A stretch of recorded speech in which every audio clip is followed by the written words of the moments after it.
And maybe we'll come back to the pleasure topic here in a bit, but I want to transition to another philosopher you write about, Aristotle, who said every virtue sits in between two vices. What does he mean here? Yeah. So I'll tell you what it doesn't mean, and it's often, unfortunately, misunderstood. So he wasn't saying that, okay, here's a vice, here's another vice, and right in the arithmetic, mathematical middle, geometric middle, you find the virtue. That's not what he was saying. I mean, I've even seen people, actually, modern authors, representing the notion as a dial, and you want your dial to be right in the middle. No, no, you don't. That's not what Aristotle was saying. For instance, there are some virtues where he clearly, explicitly says, virtues and vices, where he clearly says, look, it's better to actually be closer to one of the two extremes than to the other because it's less damaging. There are situations where the virtue is not right in the middle, it's not in the literal middle, it's in the middle only in the sense that it's between two extremes. But one of the two extremes is actually preferable to the other. So, for instance, the classic example is courage. Courage for, a courageous person for Aristotle is someone who is not a coward. So one extreme is a coward. So it's somebody who recoils from doing the right thing because there is pain involved or danger involved, right? So that's a coward. But then there is at the opposite extreme, somebody who is rash, who just goes in, faces danger for the hell of it, or without any precaution or something. It's like, well, that's not good. Then that's probably going to get you killed. And it's hard to do, a virtuous thing once you're dead. But that is probably one of the virtues where Aristotle will say, oh, that said, if you have to make a mistake, it might be better to be overly, not enough cautious than overly cautious. In other words, you want to stay away from being a coward.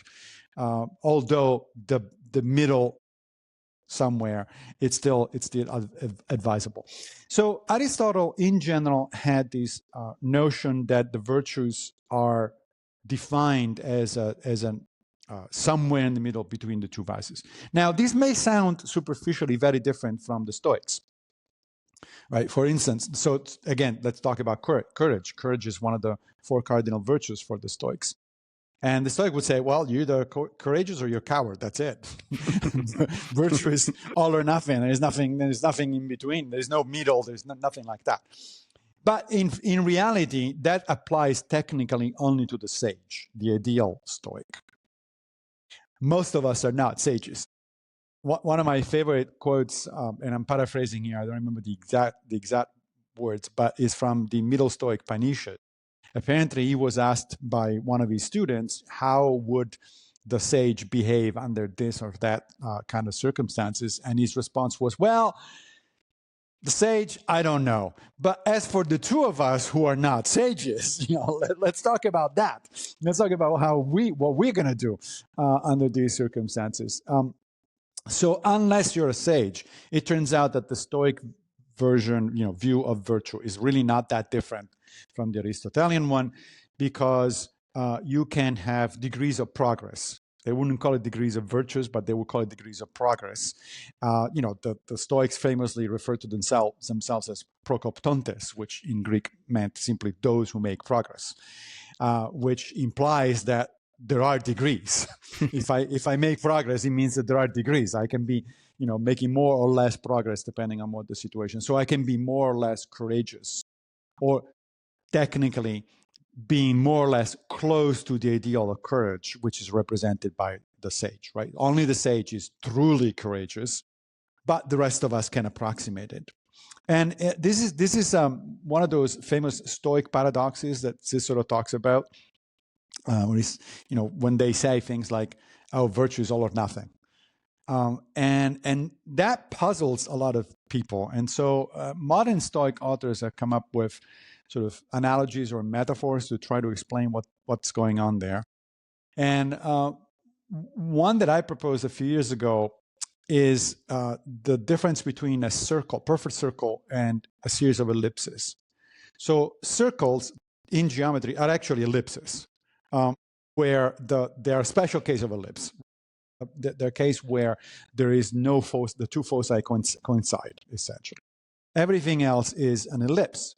Now, you can imagine, therefore, that the sage is the circle, right? It's the only case where there's this special case, but it's a special case. It's actually a continuum with all of the ellipses. You can imagine a very flattened ellipse, and then less flattened, less flattened, less flattened, and so on and so forth, until you actually get to the point of the circle. Now, you're not a circle until you're there. It's not like you can say, "Oh, I'm almost a circle or a quasi-circle or something." You're not a circle. You're an ellipse, but you're getting closer and closer.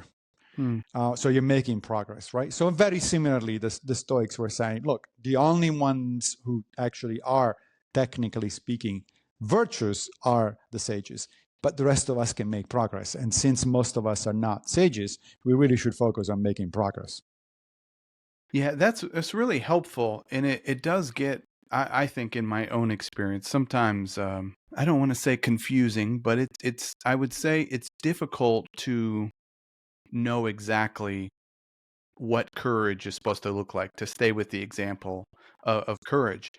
And it's, I don't know, it seems like the middle way or the mean, or even just remembering nothing to excess maybe helps us to see, well, here's what it might look like. And we can't, unless it's like a really clear-cut situation, it seems like it's very difficult to know, what the courageous act in a particular situation is. Yeah, I agree. It's difficult. It's famously difficult to define the virtues, right? I mean, several of the Socratic dialogues are all about defining the various terms, including some of the virtues. For instance, in the Laches, Socrates tries to define courage, and what does he do? He goes to two generals, right, Laches and Nietzsche, and says, "Hey, you guys are generals. You know what courage is." And then, of course, it turns out, 2 hours later, that nobody actually has any idea of how to give a definition of courage, but they know it when they see it, Yeah. in a sense, right? Yeah.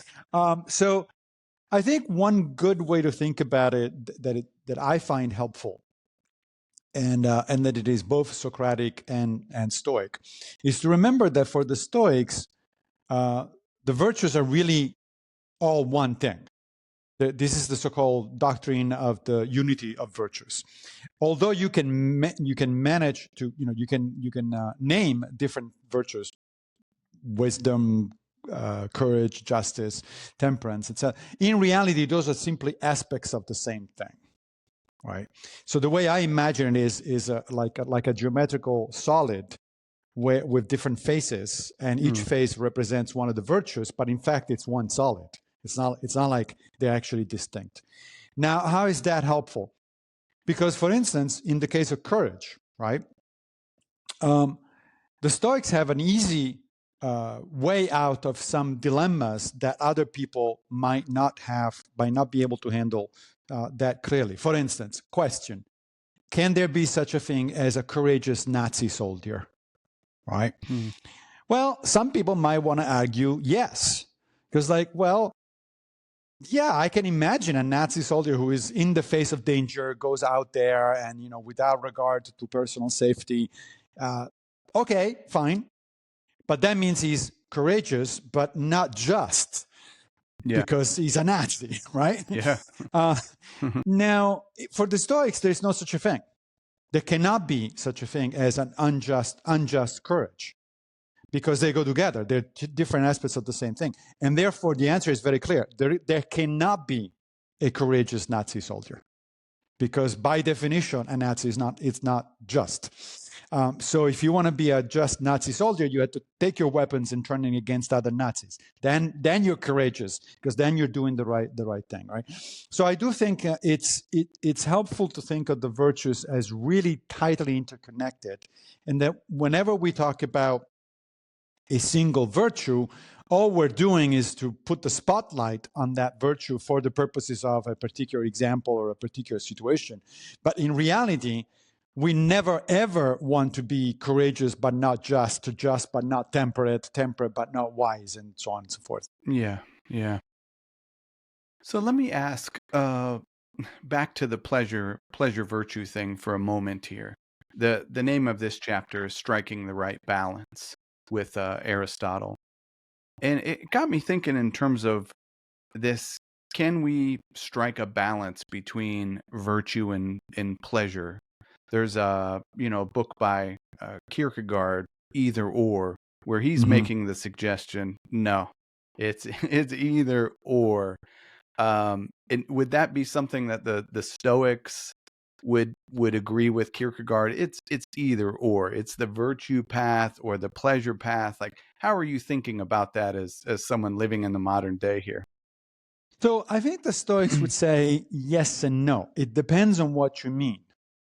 So if you're looking at pleasure and virtue as paths, meaning as guiding principles for your philosophy, yeah, then it's either or. You're either an Epicurean or you're a Stoic. You really can't be both. Why? Well, because at some point, one is going to run against the other, Yeah. right? At some point, you're going to find a situation where if you want pleasure, you need to be unvirtuous. Or if you want to be virtuous, you need to suffer pain. And at that point, what decision you're going to make, that defines what path you're on. If you give precedence to virtue, then you're a Stoic. If you give precedence to lack of pain, then you're an Epicurean, right? So if you're looking at it in terms of broad paths or frameworks, then I would agree with Kierkegaard. But if you're talking about day-to-day operations, no, I don't think so. And in fact, even Seneca, as I mentioned earlier, would say, no, you can drink your glass of wine and enjoy it. There's nothing unstoic about that, so long as you do it with temperance, first of all, and you're ready to drop that thing immediately if it turns out that you need to do something else that requires the exercise of virtues, right? So pleasure never overrides or even competes with the virtues. As I said during when we were talking about the psychology aspect of it, pleasure is the spice, not the main dish, right? So it depends. If Kierkegaard meant, well, which one is your main dish, then he's right. It's either pasta or risotto. It can't be both, Yeah. right? And any Italian would just say, don't even think about putting them together. But Yeah. if you're talking about, well, it's pasta, and do you want the Parmesan on it? Sure, why not? It makes it better. It makes it more pleasurable. That's not a problem, so long as I don't get rid of the pasta itself and I just add the Parmesan. Okay, Yeah. there is a limit to the culinary analogy. Yeah. Yeah. And it is an interesting thing sometimes when we think about doing difficult things or doing virtuous acts, specifically, pro-social behaviors, can result in pleasure, can result in, good feelings. And I sometimes wonder, you're probably familiar with like David Goggins, this ultra marathon runner, like stressing, doing all these hard things and stuff. And sometimes I think, well, it's like, well, these things give him pleasure, in a way. Some of They these, must, yeah. the pleasure. But Seneca does talk about, well, that's not for the purpose. It's like you're doing it for this, and it might result in an experience of pleasure, but that's just, like you say, in terms of spice, that's just an extra spice or bonus. Correct. And in fact, from a modern perspective, we have a pretty good explanation of why that is. When we do something pro-social, when we engage in positive relationships with other people, the pleasure hormones in our brain kick in. So we literally feel pleasure. It's a Yeah. the endorphins in our brain flood our system. Why? Because natural selection wanted to, I'm using this scare quotes because, of course, there's no thinking behind it. It's just a natural process. But natural selection wanted to instill in us the notion that it's good to be pro-social, to have good relationships with other people. It's good. So when you do it, you feel pleasure. When you don't do it, you feel pain. And the pain can be, it's mental, but it's still, people that get into situations, mental states where they don't feel good because they've done something bad or they had a fight with their spouse or something. You feel bad about it.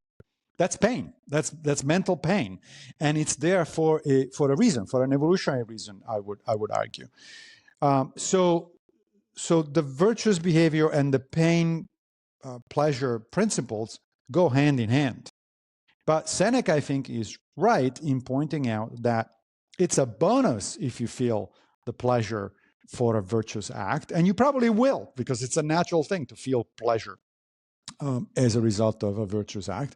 But that isn't why you do it. You do it because it's the right thing to do.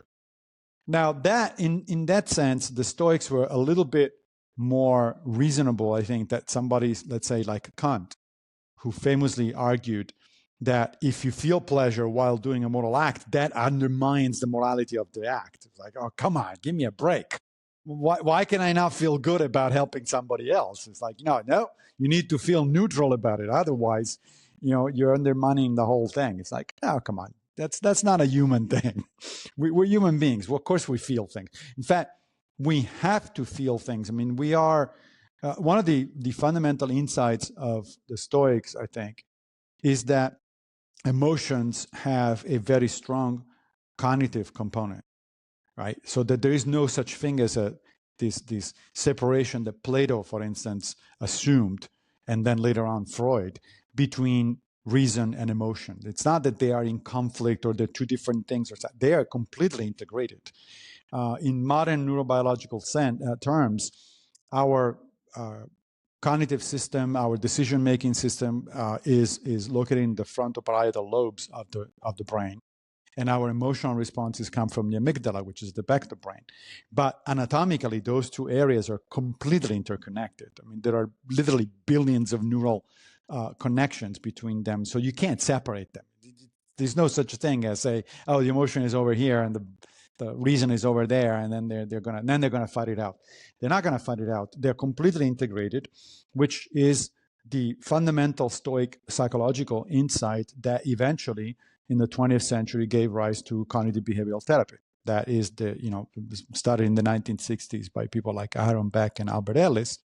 And it started explicitly on the basis of Stoic insight, right? So these people, these psychologists had read Epictetus and Marcus Aurelius, and they said, "Yay, that sounds like a good idea. Let's see what we can do with it." And even in modern times, it's surprising how seldom that is mentioned, of thinking about reason and passion. I've heard it described as like, yeah, they're kind of traveling in the same boat. They're coming together. But you often even hear today an or in between that, or placing some sort of, separating them in some way instead of thinking about them interconnected. One thing that I hear often about that is people saying things like, "Oh, well, I couldn't help it. I just felt that way." Like, yes, you can help it. First of all, you can help not acting. Even if you feel something, you can help not acting on it. Number one, that's where your decision making, your prohairesis, as Epictetus would call it, overrides your instinct, your impulses, and saying, you know what, okay, I feel this way, but I really am not going to do it. But more importantly, your cognition, your way of reasoning, your way of framing things, definitely feeds back into the emotional circuitry, so that in fact things are much more under your control, even at the emotional level, than you might think.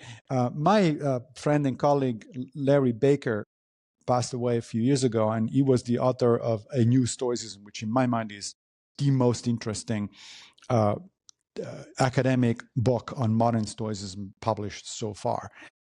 In that book, he presents this scenario. He says, so imagine a nurse who's lost her husband or something, and so she's grieving, and she's in the hospital. It's a moment of nothing is happening, so she's on a break, and so of course her mind goes to the recently deceased husband. She feels bad about it. She's grieving and all that. But then all of a sudden, a call comes from the doctor. There's an emergency. Somebody's being brought in. She's needed. She snaps out of it immediately, right? And she focuses on her work and what needs to be done. That, Larry was pointing out, it's a clear indication that of course you can control your emotions. Absolutely. You can put them aside and say, okay, I need to do something else. And then later on, you can come back to it. But this notion that, I'm sorry, I just feel this way and therefore I can't do anything about it. That's like, no, that sounds like an excuse to me more than anything else.